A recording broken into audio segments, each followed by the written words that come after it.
Hey, Katie Dog Trainer. So I'm just doing a follow-up video for the one I just posted because I realized I forgot to talk about a couple things, mostly just the treat pouch jogging leash thing, but I also wanted to point out when it comes to your Easy Walk harness.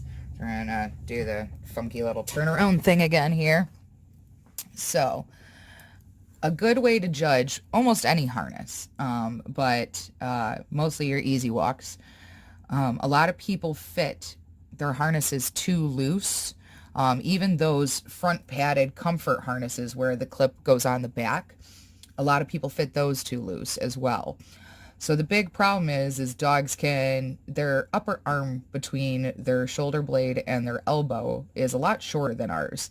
So they can easily tuck and do the little kid t-shirt back out of a lot of harnesses. So that's another reason why you want to make sure your harness fits snug. A good way to always judge any type of harness you buy on its fit is if you can pull that belly section down and tuck that elbow through.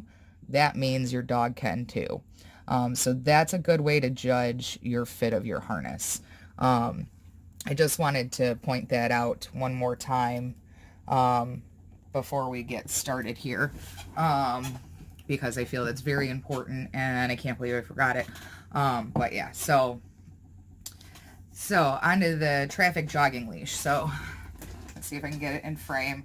I have mine on. I put it on for you guys. It's got my little treat pouch, which is a nice one. It's by Pet Safe. Let's see if you can. Pet Safe. You can get these online or at your local pet shops. But it pops open, which is really nice, and all your treats can be inside for walking, and then you can slap it closed so you don't get in winner chicken dinner, oops, spill out moment. It's got a little D-ring on the side. You can use that to hold your potty bags or anything like that.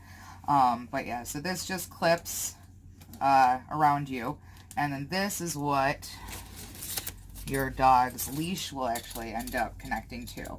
So say Blue is on the end of this leash.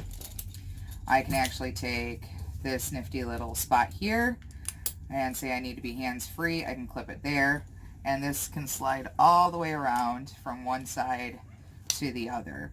So that's why I keep the treat pouch by the buckle, so that way I have him where he can go from one side to the other for safety, because I'm not a strict one side or the other walker with my dog.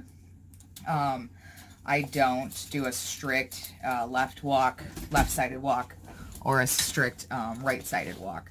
We mostly walk on my right because that's my stronger side. You do want to use your dominant side so you have more strength and stability when walking your dog. But with Blue, I often jump between the two, either for his safety or for my safety. If I see a bicyclist coming at us, I'm going to flip him to the opposite side, the grass side, so that way he can walk on the grass and I can scoot over on the cement, so the bicyclist can get by. And that's when I would shorten up to that traffic handle, that shorter handle on that leash, would be for a safety purpose like that. Remember, we don't know what other people's experiences with dogs are. If they're fearful of a dog or something like that, I don't want my dog to sense that. They're going to be more likely to make a mistake if they feel that somebody is afraid of them, or if they feel that person's bad or something like that. You know, dogs are very intuitive and understand a lot of that. So some other things that I keep on my jogging treat belt here is a nice collapsible water bowl. And I don't always keep this one on because if I'm training it can get in the way. But when me and Blue go on adventures, I like to have this with me so that way he can have, you know, his water. So those are really, really nice to have. They don't take up too much room, and you can just clip them to a D-ring like that. I also have hand sanitizer, of course, if I have to clean up the poop. So this is a nice nifty treat pouch that Zooks gave me. Zooks are really good treats. They're made in the USA and New Zealand.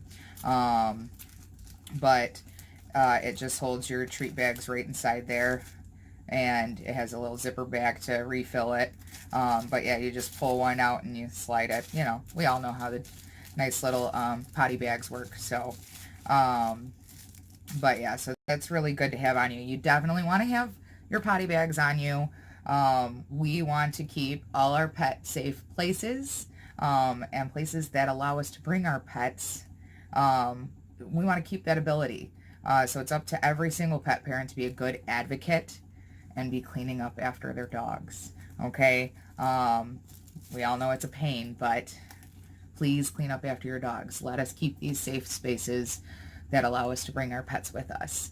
And definitely look in your neighborhood for places that allow your pets. You know, a lot of hardware stores, like in your area, might allow dogs to come and shop there with you. So that gives you another place to train.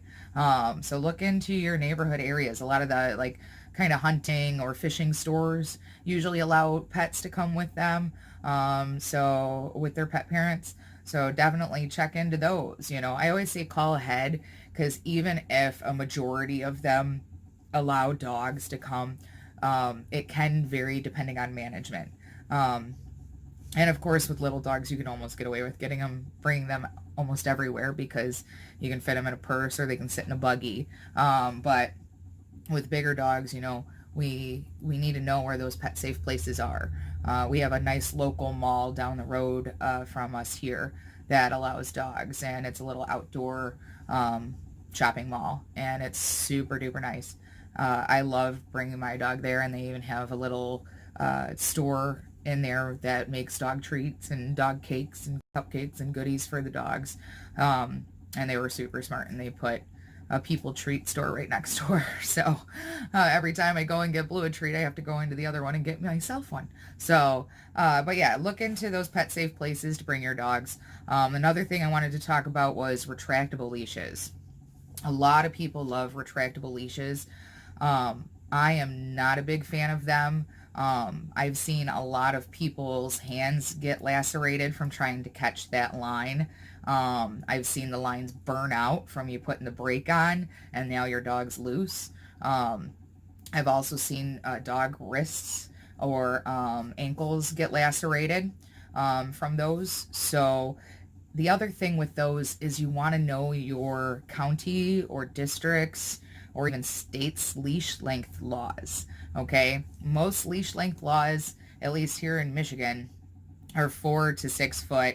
I think there's even a couple areas that might allow up to 8 foot at the most. That's why most of the time when you see leashes, regular like nylon leashes, like, you know, these sold in stores, they really only come in 4 or 6 foot lengths, because that's most of what the leash length laws are. The problem is with retractables, they can go out 10 to 15 plus. So in your area, if your leash is longer than the leash length law, then technically your dog is off leash. So if something were to happen, if your dog were to bite somebody, or if your dog were to get bit, technically it would be on you as the pet parent, because your dog was technically off leash, because that leash is not in regulation or code to your area's leash length laws. So definitely look into your area's leash length laws. It's a tongue twister, and I've had to say it way too many times already. I hope this gives you some more food for thought and some more ideas on things like that. Like I said, the jogging belt portion did not come with the treat pouch. I added the treat pouch to it. I bring mine everywhere I go, even though my dog is 7, because you never know the types of distractions you'll come around. It's kind of like my Batman utility belt. I bring it with me everywhere. And plus, it's fun every once in a while to find a spot to stop and train and give him some little rewards here or there. So even though he's older, I still bring my treat pouch everywhere. And I highly recommend it for any dog of any age, but especially when we're first starting out. People want to do away with the treats so fast. You know, don't think of your treats as a crutch.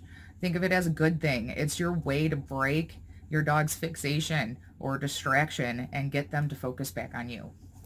All right, so once again, Katie, dog trainer. Thanks for watching. The family that trains together stays together.